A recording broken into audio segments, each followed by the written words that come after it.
Ça peut aller? Amen. N'oubliez pas ces termes parce que là, on progresse.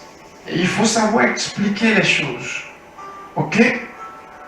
Donc, aujourd'hui, on va essayer de progresser dans le même sens. On est toujours dans l'évangile de Jésus. Donc, rédemption substitutive. Alléluia. Amen. Je veux parler du fait que Dieu prenne la vie d'une personne dans le but de sauver. Amen. Dieu prend la vie d'une personne dans le but de sauver d'autres personnes. Amen. Amen. Dieu prend la vie d'une personne. Donc, pour sauver le monde, il a besoin de la vie d'une personne. Sauver le monde de quoi? De la perdition. De la perdition. Amen. Oui. Sauver le monde de quoi? Elle a parlé de perdition. Quelqu'un d'autre veut ajouter quelque chose? On participe parce que c'est une discussion qu'on a ce soir. Du péché, d'accord? Amen. De la mort éternelle. De la mort éternelle. Ok. Mort éternelle. Mort éternelle. Mort éternelle. Pourquoi mort éternelle? Mort de l'esprit. Mort de L'esprit l'esprit. de l'homme. Amen. Mhm. C'est un terme très très important. Je l'ai cherché, je l'ai trouvé. Amen. Voilà. Donc, quand on parle de rédemption, j'ai demandé tout à l'heure, j'ai parlé de la Genèse. Qu'est-ce qui s'est passé dans la Genèse, dans le chapitre 3? Pourquoi est-ce que l'homme a besoin d'être réhabilité? Parce qu'il a perdu certaines choses. Il a perdu certains privilèges. Dans le jardin, l'homme est un avec Dieu. Dans le jardin, l'homme partage l'intimité de Dieu. Voyez? Ça peut aller Amen. cœur à cœur. L'homme est un. L'homme est dans la même classe.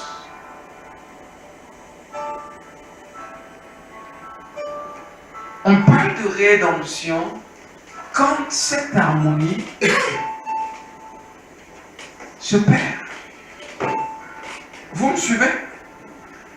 Voyez, quand on utilise le terme rédemption, il faut savoir pourquoi. Je suis ami à Dieu, je partage. Vous voyez? De bonnes choses avec Dieu. On va dire, j'habite son jardin. On est unis. Et même, tout ce que Dieu a est à moi. Si on doit parler de rédemption, c'est parce que j'ai perdu tout cela. Vous me comprenez? Amen. Si on parle de rédemption, parce qu'on a défini la rédemption comme la réhabilitation. Quelque chose qu'on réhabilite. Ça veut dire que on a perdu quelque chose à la base. Vous me comprenez? Amen. Quelque chose a été perdu à la base. Qu'est-ce qui a été perdu? La domination. La domination. Quoi d'autre? La prospérité. Amen. Amen. On a étudié tout ça, n'est-ce pas? Je reviens sur tout ça. Parce qu'il y a Sandrine. Amen. Amen. Parce que je veux qu'elle nous suive. Donc soyez patients. On va rappeler un peu les choses et on va avancer. D'accord? Vous voyez? Donc, j'ai perdu quelque chose. J'ai perdu l'amitié. J'ai perdu la communion. En fait, si tu manges de ce fruit, mourras-tu vraiment? C'était ça la question. Dieu dit, si vous mangez de ce fruit, vous mourrez. Mourrez, certainement. Si tu touches à ce fruit, tu mourras. La question c'est, est-ce que l'homme mourut? Non. Physiquement, non. Physiquement, non. Spirituellement, on me dit oui. Oui. Alléluia. Si Dieu a dit tu mourras, c'est que tu mourras. Mais l'homme n'a pas vu la mort.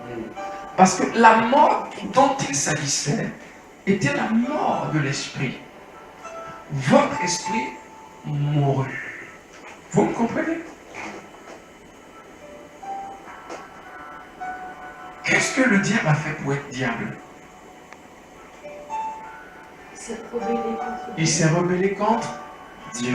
Donc il est devenu diable. L'homme, en se rebellant de la sorte, change de nature. Voyez? Donc la mort dont il est question est la mort intérieure. La mort spirituelle, c'est quand je me retrouve déconnecté à Dieu. Je ne suis plus en communication, en communion avec Dieu. Je meurs. Ça veut dire, je change d'état à l'intérieur. Je t'ai fils, je t'ai fille de Dieu. Automatiquement, je deviens quoi? Fils du diable. Jésus appela les Juifs fils du diable. Vous m'entendez? Amen. Fils du diable. Pourquoi fils du diable? À cause de la nature, du cœur, de la couleur de notre esprit. Ça n'a rien à voir avec les bonnes choses qu'on fait. Il s'agit là de la nature de mon esprit. Vous me suivez? La nature de mon esprit. C'est la raison pour laquelle on va utiliser le terme naître de nouveau. Il faut que tu naisses de nouveau. Il faut que tu deviennes une nouvelle personne. Nicodème. Vous comprenez le contexte du jardin? Donc, dans le jardin d'Éden, l'homme mourut spirituellement. Dans le jardin d'Éden, je fus séparé de Dieu. Dans le jardin d'Éden, j'ai perdu la domination.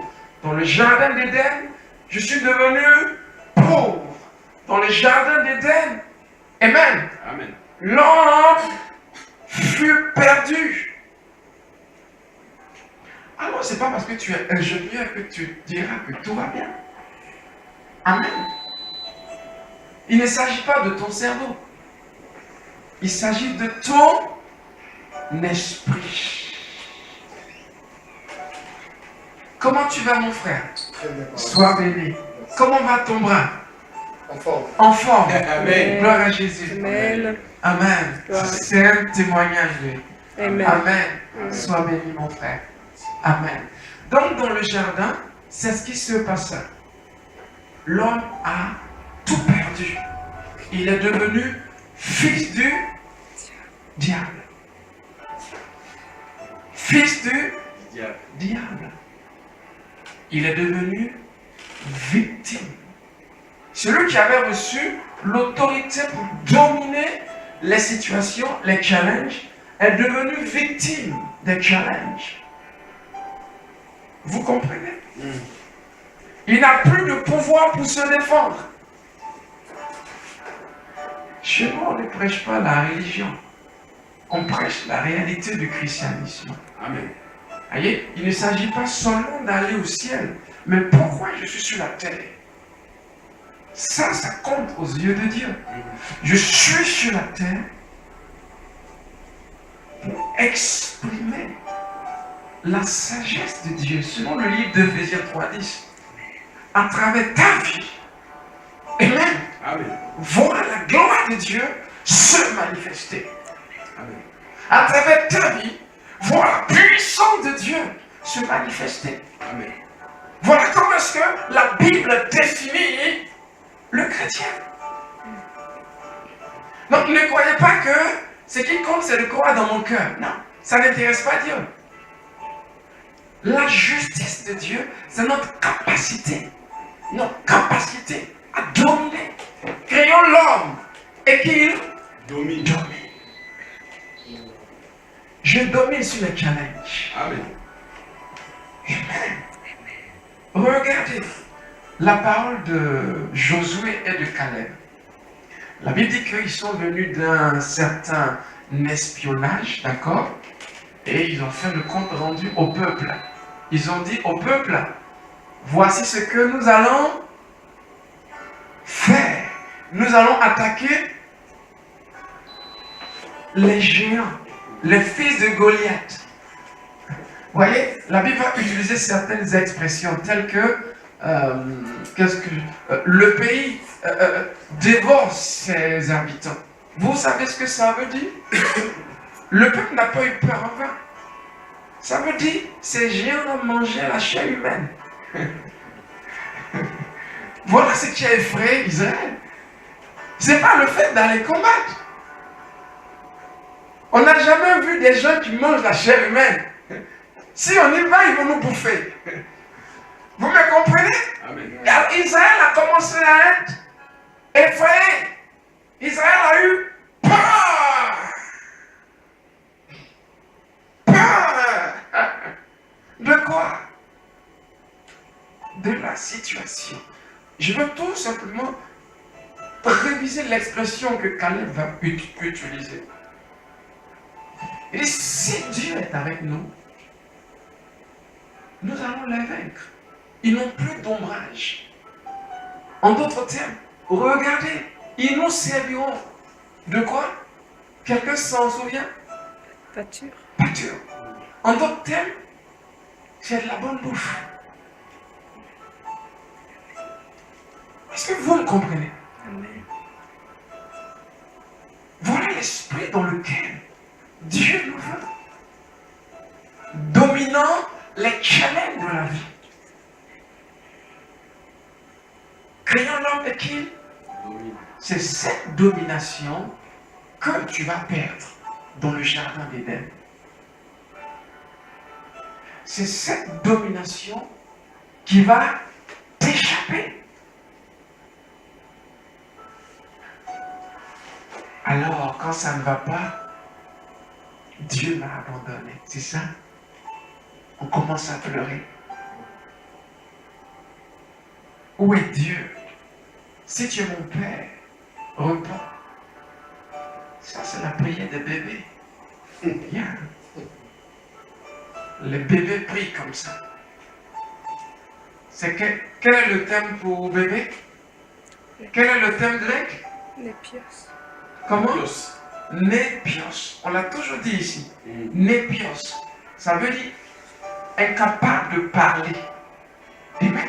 Il ne sait pas s'exprimer. Et on a parlé de technon, n'est-ce pas? Et de ios. Voilà. Donc, technon, c'est qui? C'est celui qui naît d'un père et d'une mère. Donc, tu es technon veut dire tu es né de Dieu. D'accord? Ios veut dire tu es arrivé à la... Comment? Maturité. Donc tu es le fils adopté. On parle d'adoption.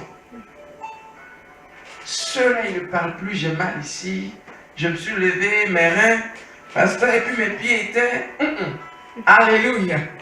Ce sont des fils adoptés. Gloire à Dieu. Amen. Il y a ceux-là, ils effraient le diable. rien que par leur attitude. Amen. Amen. Certains ont peur d'attaquer ceux-là. Parce que les coups sont terribles. Ouais, ne croyez pas, les démons ont peur. Dans leur monde, ils ont peur d'échouer, peur d'avoir honte. Alors, quand vous arrivez dans une ville nouvellement, ne vous taisez pas. Ouvrez votre bouche et commencez à témoigner. Moi, j'ai imposé la main à un malade et il a été guéri. Amen. Les démons sont venus. Je les ai chassés. Je sais qui je suis. Jésus est en moi. Vous voyez, les démons, là, ils vont entendre. Et ils vont aller commencer à rendre témoignage. Il y a quelqu'un qui est dans la cité qui est dangereux. Non, mais c'est comme ça qu'il fonctionne. C'est comme ça qu'il fonctionne. Si tu ne le fais pas, ils vont venir te tenter pour voir de quel bord tu es. Est-ce que tu es un épios ou tu es seulement un techno? Mais quand ils découvrent que tu es ios, ios, c'est ce qui est utilisé dans le livre on m'a dit, de Romains 8. Il dit quoi? Il parle de la nature qui attend la manifestation des fils de Dieu. Vous voyez? Des ios. Même la nature attend que, gloire à Dieu, tu arrives à maturité. Amen. Parce que tes prières auront une telle efficacité pour délivrer la nature. Oh, gloire à Dieu. Amen. Même la nature attend la manifestation des ios de Dieu. On n'est plus de ceux qui se plaignent. Non. Non. On a fini avec ce niveau. Ce sont les népios qui se plaignent. Les népios. Tout le temps. Non, je ne sais pas pourquoi. Non, mais qu'est-ce qui ne va pas dans ma vie? Dans ma vie, tout va bien. J'ai le pouvoir de fixer les problèmes. Je sais qui je suis. Je sais qui je suis. Vous voyez ce que l'homme a perdu? C'est cette domination. Cette attitude où je me lève, j'ai mal à la jambe droite. Au lieu que je réfléchisse comme quelqu'un du monde, sors mon doliprane dans le tiroir. Alléluia. C'est comme ça qu'on réfléchit dans le monde. Ouais. C'est la première des choses. Ouais, réflexe. C'est le réflexe qu'on a. Les fils, les ios de Dieu, ils s'imposent la main. Je te commande, pied, guéris maintenant. Au nom de Jésus. Amen. Amen. C'est une mentalité. On a étudié le dimanche la puissance du nom de Jésus. Amen. Amen. Alléluia. Et on a vu la démonstration. Ce nom a ouvert les yeux. Amen. Des aveugles. Ce nom a fait voir les aveugles. Ce nom a fait disparaître les tumeurs. Amen. Ce nom a fait des choses merveilleuses. Amen. Ce nom est à ta disposition.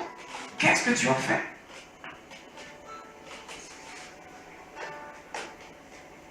Qu'est-ce que tu as fait? Vous voyez, on dort avec le nom de Jésus. On se plaint avec le nom de Jésus. On pleure avec le nom de Jésus. On est découragé avec le nom de Jésus. On est KO. Hey! Est-ce que vous m'entendez? Est-ce que tu sais ce que tu possèdes? Gloire à Dieu. Regardez Jésus qui parle à l'arbre. Sèche, et l'arbre sèche. Regardez Jésus qui parle à la tempête. Les disciples ont dit, on n'a jamais vu un tel homme à qui même le vent et la tempête. Oh, hey! Amen. Hey! Est-ce que vous m'entendez? Amen. C'est en vous. C'est en vous. C'est en vous. Avec le nom de Jésus, tu es désespéré. Vraiment. Tu ne sais pas si le lendemain... Hey! Vraiment. Vous me suivez? Alors Pierre dira, la foi en son nom a relevé. Amen. Hey, la foi en son nom Hey! La foi en son nom. La foi en son nom. La foi en son nom. Yes. Ça va? Amen. C'est bien. Tu peux recevoir ce que tu veux.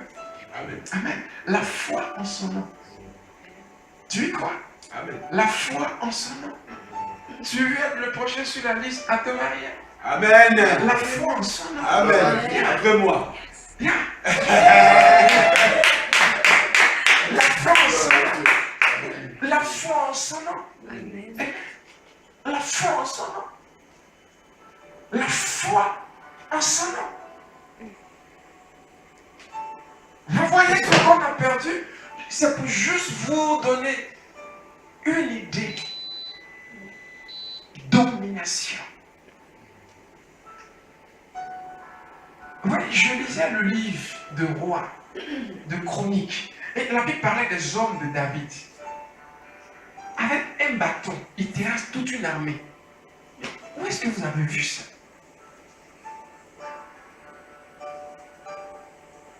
Sans arme, il va prendre l'arme qui est dans la main de son adversaire, qui mesure près de combien de mètres, puis le terrasse. Vous me suivez? Amen. On parle de ikanotis. Ikanotis. C'est un terme grec pour capacité. Ikanotis. 2 Corinthiens 3, 5. Vous voulez qu'on lise 5, 3 ou 3, 5? Je pense que c'est 3, 5. On va lire. Ikanotis. Oh, gloire à Dieu. Je suis en train... Nous sommes toujours dans le thème de rédemption. Je veux vous aider à voir à peu près ce que vous avez perdu. Amen.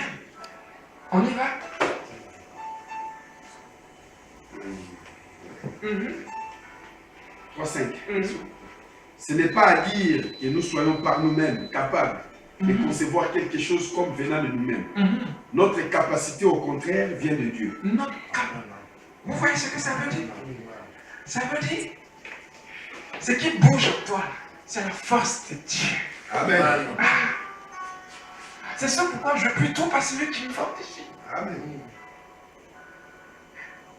Hey! Est-ce que vous comprenez? Amen. La force qui t'anime. Et ce n'est pas que nous soyons nous-mêmes capables de quelque chose.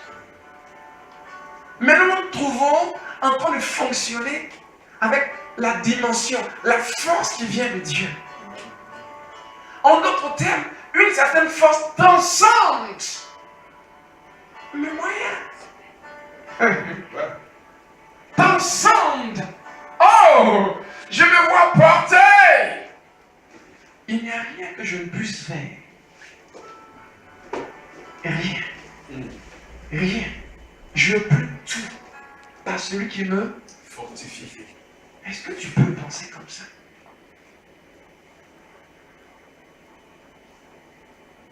Tu peux penser comme ça. Tu peux penser comme ça. Amen. Il pense peut-être que tu es dans un piège. C'est ça? Mais ils n'ont encore rien vu. Nous verrons. Ils n'ont encore rien vu. Amen. Vous voyez Paul et Silas dans la prison. Le geôlier pensait que c'était fini. Ouais. Dit, ils n'ont encore rien vu. Non, encore rien. Jusqu'à ce que les portes de la prison s'ébranlent. Amen. Les chaînes tombent. Est-ce que vous savez à qui est-ce que vous avez affaire? Gloire à Dieu.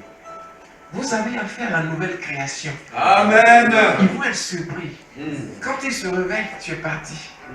Loin dans la gloire. Amen. Quand ils se réveillent, oh, Dieu a décanté les situations, ouvert les portes. Vous me suivez? Vous voyez comment ça marche? Quand les yeux s'ouvrent, Dieu a fini. Vous voyez ce qui est en vous? C'est pour vous donner une idée du terme rédemption ou réhabilitation. Ça veut dire quoi? Le règne t'a été recommuniqué. Ce que tu as perdu, Dieu te l'a récommuniqué. Encore plus, il ne s'agit plus de la vie qu'Adam avait. On parle de la vie de Christ. La capacité à recréer. Amen. Vous me comprenez? Amen. Ce qu'Adam avait été bon. Mais ce que Christ a apporté, vous m'entendez? Amen. Ça veut dire, on t'enlevait un poumon, tu peux le recréer. Amen. La capacité à recréer. Une ombre viendra sur elle. Et la puissance du Saint-Esprit fera concevoir Marie. C'est la puissance créatrice. La capacité à déclarer. La capacité à faire naître l'impossible. Amen. C'est dans votre bouche. C'est sur vous.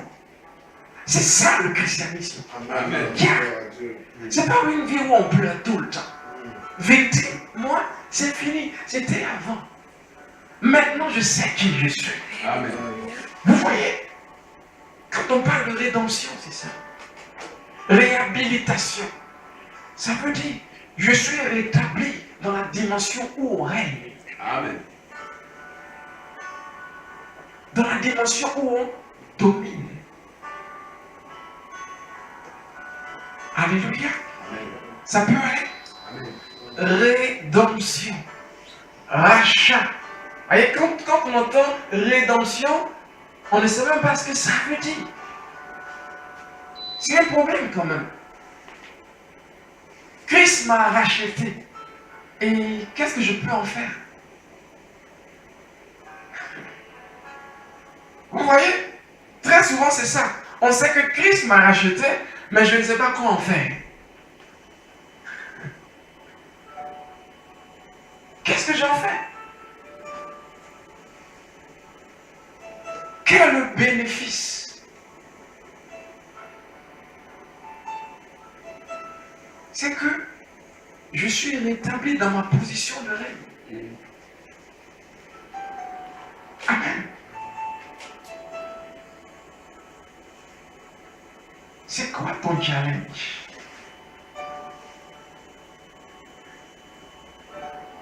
C'est quoi ton challenge? C'est quoi ton challenge? Ce n'est juste qu'un challenge. Voyez, j'ai utilisé le mot challenge. J'aime le challenge. J'aime les difficultés. Ça vous étonne? Vous avez peur d'avoir les problèmes. C'est ça pourquoi les problèmes vous suivent. Parce que vous avez peur. Moi, je n'ai pas peur. J'aime quand ça vient. Yeah. Quand ça vient, je suis debout et je fais face. Ça révèle le meilleur qui est en moi. Ça dit qui je suis.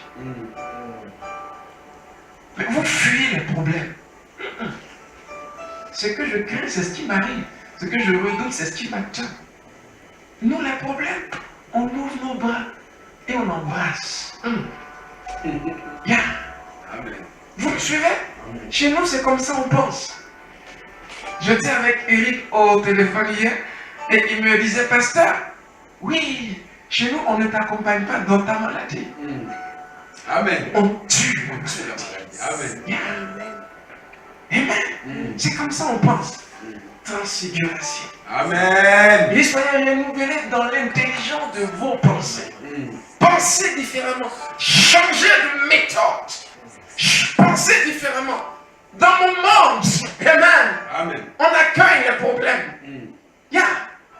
On n'attrape pas la tête. Je suis mort aujourd'hui. Non, non, non, non, non, non. Dans mon monde, ça c'est un petit déj. Amen. Ça c'est un petit déj. C'est la définition du terme pâture.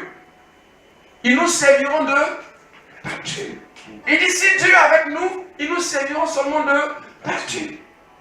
La définition, c'est ça. Ça veut dire de pain. Ils nous serviront de pain. C'est la définition. Ils nous serviront de pain. Comment tu peux dire que ton adversaire te servira de pain? Il te servira de pain. Ça veut dire que tu en as assez en toi pour parler de la sorte. Amen. Donc, rédemption, sachez comment appliquer ce terme. Rédemption 1, justification 2, amen. On a parlé de substitution. Vous vous en souvenez? Donc, la substitution devient à peu près la solution du problème. D'accord? J'ai péché, je mérite la mort, la condamnation. Ok? Qu'est-ce que Dieu fait? Il a deux choix, deux options. Me condamner ou me libérer. D'accord? En fait, je suis né d'une femme et d'un homme. Je suis né condamné, pécheur. Qu'est-ce que Dieu peut faire? Soit il me condamne, soit il m'acquitte.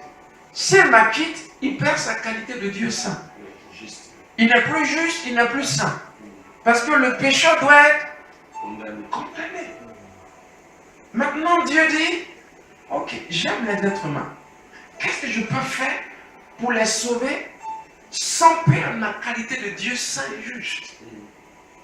Parce que le salaire du péché, c'est là. C'est la mort. Donc, la mort doit venir. Mais Dieu dit non. Ok, qu'est-ce que je vais faire? Moi, Dieu, je vais subir la punition à leur place. D'où le terme substitution. Il prend ma place. Il meurt et je meurs, c'est ça, en lui. Il est frappé, je suis frappé en lui. Ça veut dire les coups qu'il a pris, j'ai pris ses coups. Bien que je n'ai jamais pris de coups physiquement parlant, réellement. Vous me comprenez? Amen. Donc il prend ma place. Il devient celui qui a commis le péché. Donc il est condamné comme un pécheur. Pour que moi, je sois libre quand je crois en lui. Amen. Vous me suivez? Amen. De telle sorte que moi qui devais aller en enfer, je devais être condamné à aller en enfer. Pourquoi? À cause de ma nature. On a parlé de nature. Vous vous en souvenez? Amen. Quand on parle de péché, le péché n'a rien à voir avec ce qu'on fait. Comprenez-moi. Quand on parle de péché, ce n'est pas premièrement ce qu'on fait. Le péché, premièrement, c'est ce qu'on est. Il s'agit de la nature de ta personne. Ton esprit est pécheur ou pas pécheur. Donc, vous voyez, il s'agit de la nature de ton esprit. Adam et Ève ont péché, ils ont changé de nature. Ils sont devenus fils du diable. C'est ce qui emmène en enfer. C'est pas ce qu'on fait qui nous qualifie de pécheur. Ça va? Ouais. C'est trop fort? Non. C'est pas ce que je fais qui me qualifie de pécheur. Ce qui me qualifie de pécheur, c'est ce que je suis. Qui est-ce que tu es? Vous me comprenez? Amen. Qui est-ce que tu es? C'est ce qu'il dira si tu es pécheur ou pas. C'est pas ce que tu fais. Ce que tu fais est le résultat de ce que tu es. Donc, premièrement, qui suis-je? Si je suis fils de Dieu, je ne suis plus pécheur. Ça ne veut pas dire que je ne commets plus de péché. Mais ma nature a changé d'état. De fils du diable, Je suis devenu le juste de Dieu. Amen. Et donc, cette nature de justice que je suis m'influence à faire de bonnes œuvres. Vous voyez, dans ce sens, c'est juste parce que c'est biblique. Mais pensant que ce que je fais me rendra juste, c'est un mensonge. Je me trompe. Ça peut aller? Amen. C'est pas ce que je fais qui me rend juste. Je suis juste à la base. C'est ça, naître de nouveau. Naître de nouveau veut dire que je change de nature. Je change de nature. Je suis maintenant une nouvelle. Les choses anciennes sont Passé. toutes choses sont devenues. Nouvelle. La justice de Dieu a été départie à mon esprit. Et donc, quand vous croyez en Jésus, l'esprit avec lequel votre mère et votre père vous a enfanté, l'esprit avec lequel vous êtes né, se détruit automatiquement. Il n'y a plus de reste. Amen. Amen. Dès que tu ouvres ton cœur, Seigneur Jésus vient être le Seigneur de ma vie. Amen. Amen. L'esprit prend le dessus. Votre ancienne nature est détruite. Puis un nouvel esprit vous est communiqué. Et ce nouvel esprit, Dieu va y départir la justification. C'est sûr pourquoi Dieu vous voit comme celui qui n'a jamais commis de... C'est ça être justifié. Quand on dit tu as été justifié, ça veut dire que tu n'as jamais commis de... Ton casier est vide. Ce n'est pas être pardonné. Non. Être pardonné, ça veut dire on reconnaît ce que tu as fait, mais on passe là-dessus. Le pardon était une étape. Ok. Ça peut aller. La Bible utilise le terme pardon de péché, rémission de péché, n'est-ce pas? Mais pas après la justification. Vous me suivez? Son travail était en deux blocs. Deux blocs. Le premier bloc, c'est la mort. Le deuxième bloc, c'est quand il descend en enfer et qu'il revient avec un autre genre de vie. Il revient avec quelque chose qu'on va appeler la justification. Le juste, c'est celui qui est acquitté. C'est un terme de droit. Le juste, c'est celui qu'on regarde. On regarde son casier et on dit il n'y a rien. Ça veut dire que tu n'as jamais eu de problème. C'est ce qui te sauve. C'est ce qui fait de toi fils, fille de Dieu. C'est ce qui fait que tu iras au ciel. Est-ce que vous me comprenez? Amen. Et le péché? Comment? Le péché. Le péché, ça n'existe pas. 1 Jean 3,9. Quiconque naît de Dieu ne pêche plus. Il dit il ne peut pas pécher. Parce que la vie de Dieu étant, il ne peut pas pécher. Il ne peut pas pécher. Bonsoir. Il ne peut pas commettre de péché. Pourquoi? Parce que la nature de Dieu lui a été départie. Asseyez-vous, allez-y. Prenez place. C'est pas grave, prenez place. La nature de Dieu lui a été quoi? Départie. Vous me comprenez? Il ne peut pas pécher. Ça ne veut pas dire que le péché n'existe plus. Ça veut dire quoi? Autant que Dieu est concerné, toi tu n'as jamais commis de péché. Ah, c'est allumé? Ah d'accord. Là par contre ça va déranger. Est-ce que vous pouvez lui donner un truc qui va éteindre? Essayez. Non, mais je vais finir tranquille. D'accord, allez-y. J'ai vu que c'était autorisé, donc je Là. suis en Ah, train. d'accord. aussi. Allez-y. Allez, soit voilà. Merci beaucoup. Je vous en prie. D'accord. Vous revenez après, c'est pas trop Ouais, bien. Est-ce que vous m'entendez? Voilà. C'est important. Gloire à Dieu. Tout va bien. Amen. Est-ce que ça peut aller? Amen. Amen.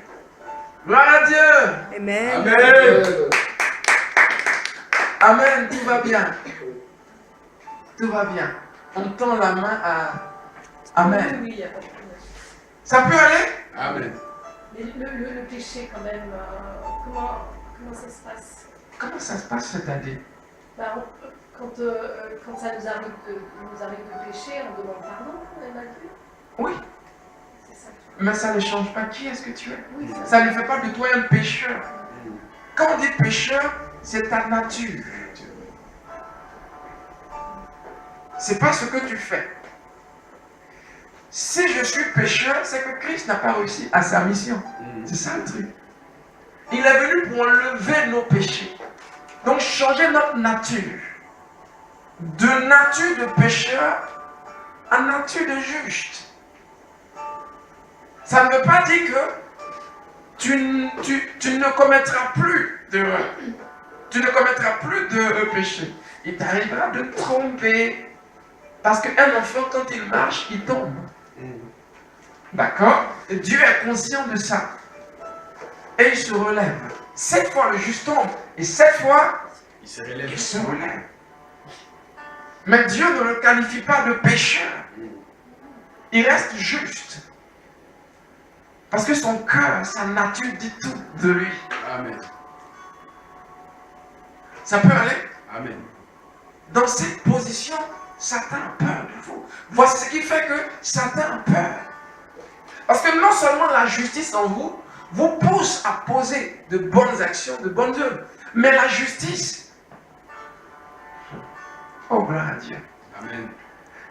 la justice en vous, oh, vous voyez, vous ne vous sentez plus coupable dans la présence de Dieu. Voilà l'effet de la justice. Dieu est là, vous êtes là, vous l'appelez papa et vous n'êtes pas dérangé. Amen. En temps normal, ce n'est pas possible. Voilà l'effet de la justice. Plus de culpabilité. C'est ce pourquoi ceux qui prêchent pour vous rendre coupable, ils n'ont pas compris. Ils n'ont pas encore compris. Le but, ce n'est pas de culpabiliser. C'est le diable qui culpabilise. Dieu, non, il relève. Vous me suivez? Amen. Est-ce que ça peut aller? Amen. C'est compris? Donc le but de Dieu, ce n'est pas de vous culpabiliser. Dans sa présence, la justification que j'ai reçue me rend parfait. Amen. Je ne me vois plus comme un pécheur. Vous voyez, si dans la présence de Dieu, je peux me tenir debout et face aux démons. Vraiment. Ouais, donc la justification a 2 volets. Il y a le volet juste qui ne commet plus de péché. Et même, parce qu'il est né de Dieu, juste. Celui que Dieu voit comme quelqu'un qui n'a jamais commis de péché. Puis, il y a celui-là qui domine. Si les démons, sur les canaux, peu importe ce que tu mets sur son chemin, il gagne. Amen. Amen. Parce que quiconque naît de Dieu triomphe du monde. Et la victoire qui triomphe, c'est notre foi. 1 Jean 5,4, c'est ça? Yeah. Gloire à Dieu. Vous me comprenez? Amen. Donc, c'est dans notre système, gagner. Gagner est dans notre système. Amen. Triompher est dans notre système. Amen. Vaincre est dans notre système. Amen. Tu dis que tu es sauvé. Amen. Tu n'auras plus de penchant pour ce qui est un but. Amen. Ça, c'est naturel. Pourquoi? C'est la graine qui est en toi. Ils disent qu'ils ne peuvent pas Péché. parce que la graine de Dieu est en eux. La sémence est là. Tu n'as ton cœur, non. Amen. Amen. Tu rencontres une jeune fille, c'est pas on va faire des bêtises, non, on va se marier. Amen. Tout de suite. Nous, dans notre monde, on ne sait pas s'amuser. C'est essayer. On va s'essayer. On ne sait pas s'essayer. Il n'y a pas d'essayiste. C'est pas comment vous les appelez. Essayage. Essayage, voilà. On ne s'essaie pas. Pour voir. Ah, mais nous, c'est pas la foi. Est-ce que Dieu a dit? Si Dieu a dit, on fonce. Amen. Si Dieu n'a rien dit aussi, prends ton chemin, prends ta route. Ça veut dire, il n'y a rien entre nous. Vous me suivez? Mais on va s'essayer, voir. Qu'est-ce que tu vas essayer? Oui. C'est comme ça on pense dans le monde. Il y a une jeune sœur à qui quelqu'un a demandé en mariage et puis il voulait l'essayer. Parce qu'on ne sait jamais. Ça, j'ai dit, il ne t'aime pas. Il dit, il va à l'église, il raisonne comme ça. Ça veut dire, dans le mariage, ce sont des histoires. C'est la chair qui va dominer surtout, et non pas la foi, non pas l'amour. Vous me comprenez? Parce que dans le mariage, il y a en gros que 1%, 1% de sexe, c'est tout. Vous me comprenez? Vous serez étonnés, mais j'attends son mariage. Je vais vous enseigner sur le mariage. Avant le mariage, vous pensez que c'est sexe tout le temps. Vous rêvez qu'à ça. Non. Mariez-vous, vous verrez, c'est que 1%. Tout le reste, c'est le partage, c'est la relation, la communication. Si là, ça fait défaut, tout est gâté. Tout se termine en cacahuète. Non, parce qu'on n'est pas bien éduqué. On pense que on va se marier. C'est ce qui est dans notre tête. Ça, ce sont les hormones. C'est tout. C'est que les hormones qui t'excitent. Oui, ça part. Mais que 1%, c'est pas beaucoup. Le reste, c'est l'échange.